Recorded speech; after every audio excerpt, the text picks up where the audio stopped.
So now that we have our lighting roughed in, let's actually start dealing with the look of the smoke itself. So let's go back over to our pyro thing here. So we've got our general smoke settings here. The first thing I'd like to do is change the smoke color.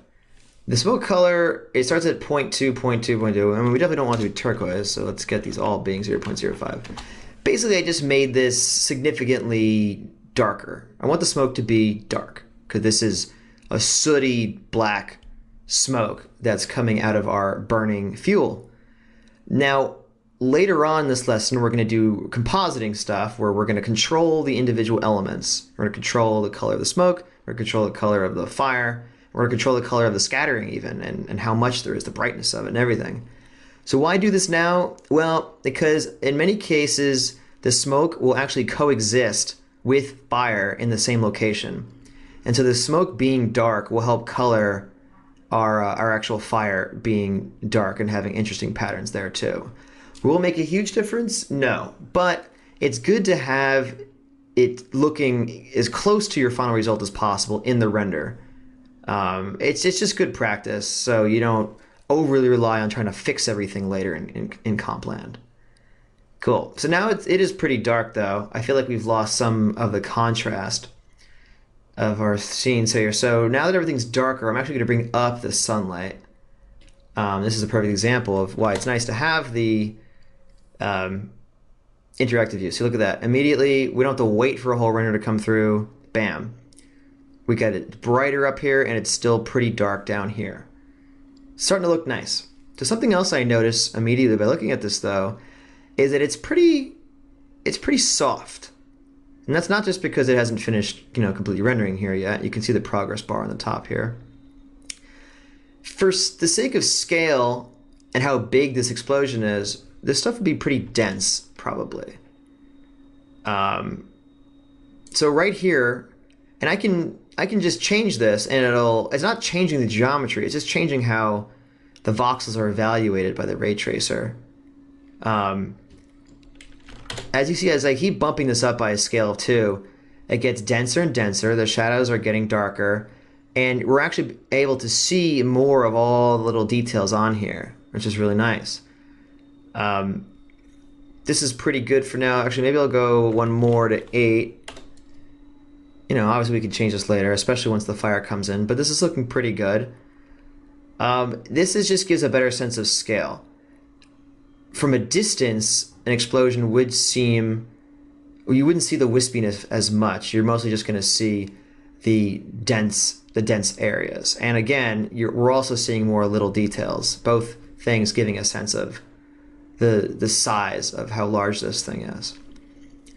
So there we have that. The scattering phase, you might recall from that last lesson, scattering phase refers to how the light interacts with this. If it's a negative number, it means the light will move in a negative manner after hitting the smoke, or at least it will appear that way.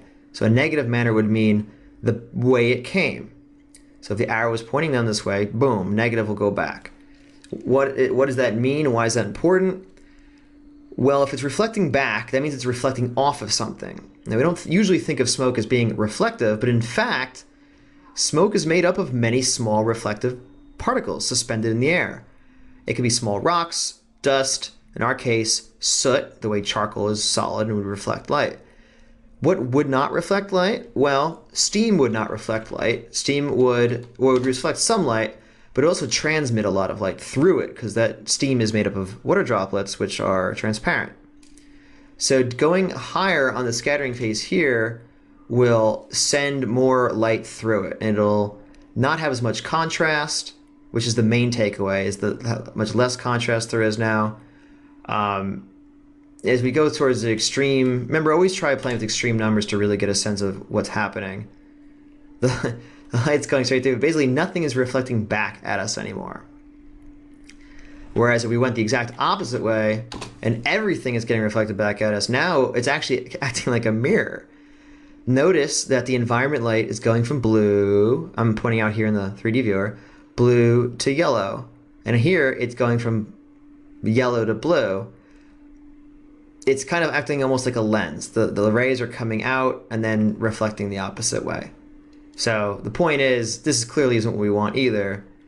What we want is negative 0.2, which will give us some of that color that we just saw, but not to that extreme. So it's just, the main takeaway from this is translucent, smokes that should be translucent, volumes that should be translucent, like again, steam, they would have positive numbers, meaning the rays keep going the direction they were going in. The negative numbers means bounce back.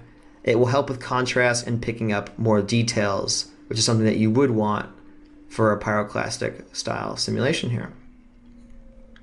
Cool. So that's a bunch of smoke things. And there's actually more smoke things over here in the smoke field. We'll get to this noise stuff later in a different lesson, not a different lesson, but a different chapter in this lesson. But let's content ourselves with the regular ones here. So let's, particularly this lookup ramp. Lookup ramps is referring to the density is going to be the input and the output will be a different density. What does that mean? Well, along the bottom we have 0, 0.2, 0.4, 0.6, 0.8. This is going to be the input density will be transformed into this output density going up the y-axis. Obviously, if we have just a regular line like this, well, the 0 input is going to be put at output at 0. The input 0.6 is going to be an output 0.6. So this isn't really changing anything. It is actually clamping our output value at 0.1 because of this hold, meaning if we came at this 0.4, 0.8, 1, if we came at this with, like, say, a 2 value, well, it is still clamped at 1 here because of the hold. So an input 2 will actually yield a 1 now that this ramp is on. If we didn't want that, you could do cycle accumulate, which will say take this graph and then keep adding that the next graph on, etc. That's just a small thing. I actually do want it to truncate. I don't want higher values than 1 to be considered. I just want them to all be 1 after they go over the top. We can squeeze a little more contrast out of this using this graph. I like to start right here in the middle. 0.5, 0.5. Obviously not changing anything. The line is the same.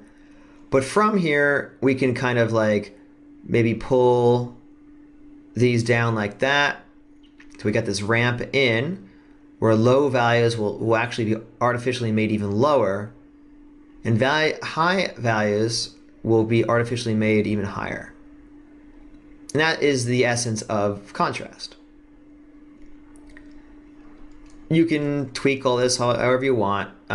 This is just a general, S-curve kind of contrast function here.